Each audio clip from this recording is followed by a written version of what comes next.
नमस्कार साथियों, हम सबको ज्ञात है कि प्रोटीन्स हमारे बॉडी का एक बहुत ही अभिन्न अंग है। और जब मैं अभिन्न अंग की बात करता हूँ तो हम सबको ये पता है कि हम सब लोग पढ़ते हैं, सुनते हैं कि प्रोटीन्स खाने चाहिए। प्रोटीन्स हैं क्या? प्रोटीन्स एक पूरा ग्रुप ऑफ एमिनो एसिड्स है जो कि मिलकर प्रोटीन्स बनाते हैं। और जो ये प्रोटीन्स हैं ये आपकी बॉडी के बिल्डिंग में यानी कि बनाने में, उसको मेंटेन करने में, उसको रिपेयर करने के अंदर ये बहुत ही ज़रूरी पार्ट बन जाता है। और केवल वही नहीं, आप समझें कि जो ये अपने प्रोटीन्स हैं, आपके मेनली मसल्स, आपकी हड्डियाँ, आपके एंजाइम्स, आपकी बॉडी के हार्मोन्स, आपका इवन नर्वस सिस्टम जो है वो आपकी प्रोटीन्स की मात्रा के ऊपर डिपेंड करता है। और हम सब लोग पढ़ते रहे हैं कि प्रोटीन्स कहाँ से मिलता है और कैसे मिलता है, उसकी हम बाद में बात करेंगे। लेकिन अभी ये समझना ज़रूरी है कि 3 मेजर प्रोडक्ट्स होते हैं आपकी डाइट के अंदर: प्रोटीन्स, कार्बोहाइड्रेट और फैट्स। और बाकी माइनर एलिमेंट्स हैं। बाकी माइनर एलिमेंट्स में आप जिंक की बात करें, आयरन की बात करें, कैल्शियम की बात करें, वो अलग चीज़ हो गई। जो प्रोटीन है वो इन तीनों में से सबसे मेजर है, क्योंकि ये बॉडी को रिपेयर और मेंटेन करता है, जैसे मैंने कहा है। और कार्बोहाइड्रेट और फैट जो हैं वो आपकी बॉडी को एनर्जी ज़्यादा देते हैं।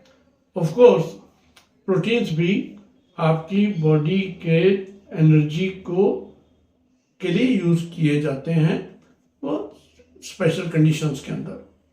प्रोटीन्स आम आदमी की डाइट में मिलता कहाँ से? आम आदमी की डाइट में अगर आप वेजिटेरियन और नॉन वेजिटेरियन की बात करें तो नॉन वेजिटेरियन में जैसे मीट है, फिश है या अंडा है उसके अंदर, और जो शाकाहारी लोग हैं उनके लिए डेयरी प्रोडक्ट्स हैं, यानी कि दूध हुआ, पनीर हुआ, उसके अंदर सीड्स और नट्स के अंदर मिलते हैं, और कुछ दालों के अंदर मिलते हैं। जो दालें हैं वो अच्छा रिच सोर्स ऑफ प्रोटीन्स माना गया है। इसमें सबसे महत्वपूर्ण बात यह है कि न्यूट्रिशनल वैल्यू जो है वो प्रोटीन की गिनी जाती है कि उसमें कितनी क्वांटिटी और क्वालिटी एमिनो एसिड्स की हैं कि नहीं है।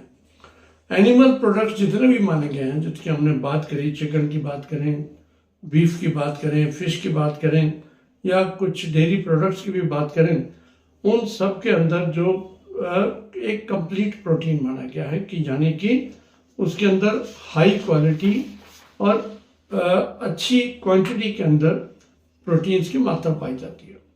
अब सोया प्रोडक्ट्स हैं। सोया प्रोडक्ट्स के अंदर भी आज की तारीख में बहुत ज़्यादा प्रमोट किए जाते हैं, और एशिया और मेडिटेरेनियन कंट्रीज़ के अंदर ये एसेंशियल एमिनो एसिड काफ़ी ज़्यादा इसमें पाए जाते हैं। जहाँ तक प्लांट प्रोटीन्स की बात है, प्लांट प्रोटीन्स जो हैं वो इनकम्प्लीट प्रोटीन्स माने गए हैं, क्योंकि जब बीन्स हैं, लेंटिल्स हैं, दालें हैं, नट्स हैं या होल ग्रेन्स हैं, उसके अंदर प्रोटीन होता है, लेकिन पूरे एमिनो एसिड्स उसके अंदर नहीं होते। तो इसलिए जब हम एक व्यक्ति को कहते हैं कि प्रोटीन देना चाहिए, कितना देना चाहिए, एक व्यक्ति जो नॉर्मल आदमी है कम से कम 1 ग्राम प्रोटीन पर किलोग्राम बॉडी वेट होना चाहिए उसकी कंजप्शन डेली की। और जब हम डेली की बात करते हैं तो यानी कि अगर आपका वजन 60 किलो के आसपास है तो आपको 50 से 60 ग्राम प्रोटीन डेली लेना पड़ेगा, क्योंकि कई बार आपके ये प्रोटीन जो हैं ये कैलोरीज में भी कन्वर्ट करते होते हैं। तो इसलिए और ख़ासकर जो एथलीट्स हैं, बॉडी बिल्डर्स हैं, या जो बिल्कुल आपने देखा होगा कि जिम में जाते हैं या छोटे बच्चे हैं, प्रेग्नेंट लेडीज़ हैं, लैक्टेटिंग मदर्स हैं, उन सबको ये रिक्वायरमेंट 1.5 से 2 ग्राम पर किलोग्राम बॉडी वेट भी हो सकती है। जब हम बात कर रहे हैं कि क्या क्या सोर्सेस हैं, तो आजकल एक बड़ा रिवाज सा चलाया हुआ है प्रोटीन सप्लीमेंट्स का, प्रोटीन पाउडर्स एंड सप्लीमेंट्स का।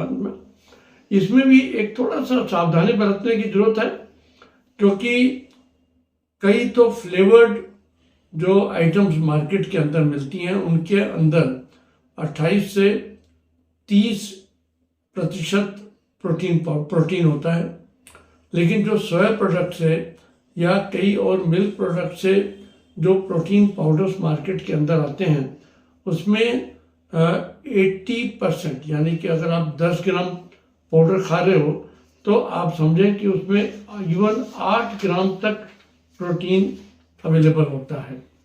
1 गिलास दूध के अंदर माना जाता है कि करीब 8 से 10 ग्राम प्रोटीन मिलता है। उसी प्रकार से दाल में अगर एवरेज कटोरी ली जाए तो उसमें 1 कटोरी के अंदर 8 से 10 ग्राम आपको प्रोटीन मिलेगा।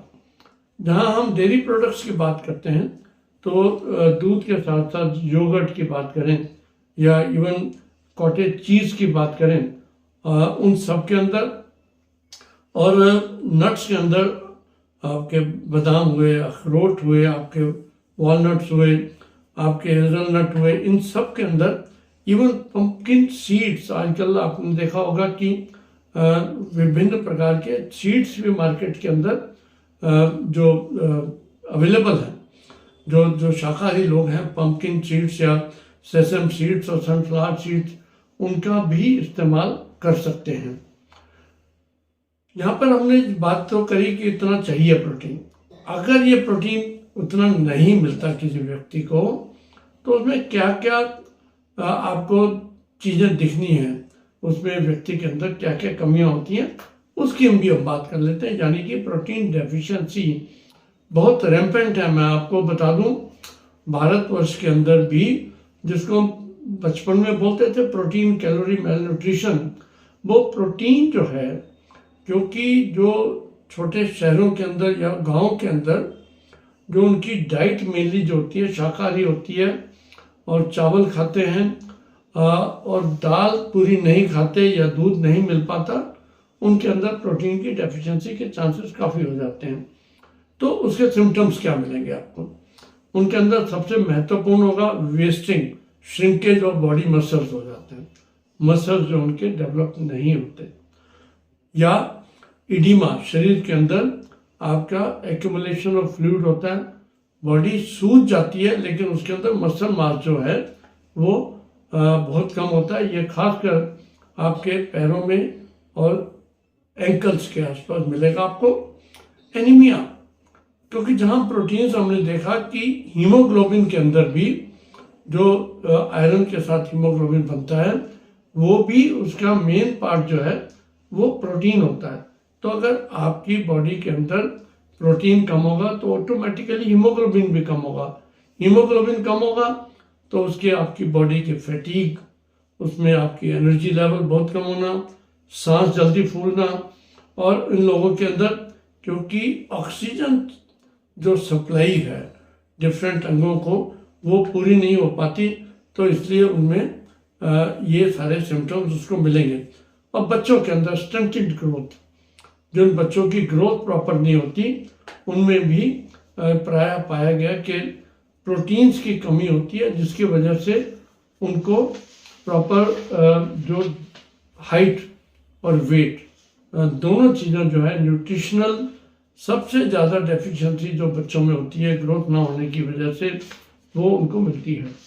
कई लोगों के अंदर हार्मोनल इम्बैलेंस भी प्रोटीन्स की कमी से होता है, तो वो भी अगर आपके बच्चे की ग्रोथ नहीं हो रही तो उन लोगों को उनके हार्मोन्स का टेस्ट करके भी प्रोटीन्स की डेफिशिएंसी का पता लगाया जा सकता है।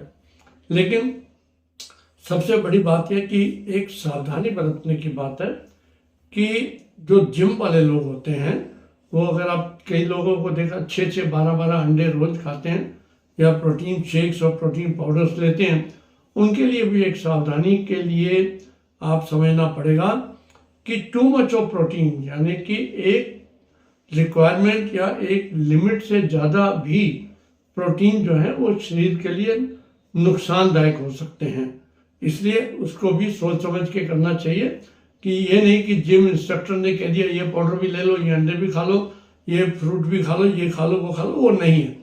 आपको अपनी प्रोटीन की मात्रा की असेसमेंट अपने डॉक्टर के साथ बैठकर करनी चाहिए।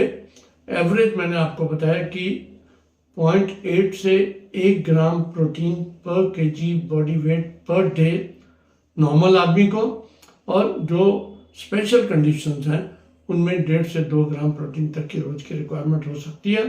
तो ये इन्फॉर्मेशन आप अपने सभी मित्रों तक पहुंचाएं, सभी अपने दोस्तों को दीजिए, ताकि हमें ज्ञान हो कि हमारी डाइट में प्रोटीन हमें कहाँ कहाँ से मिलता है, उसका हमारी शरीर के अंदर क्या असर पड़ता है, और डेफिशिएंसी के अंदर हमें क्या क्या सिम्टम्स मिलते हैं। बहुत बहुत धन्यवाद। नमस्कार।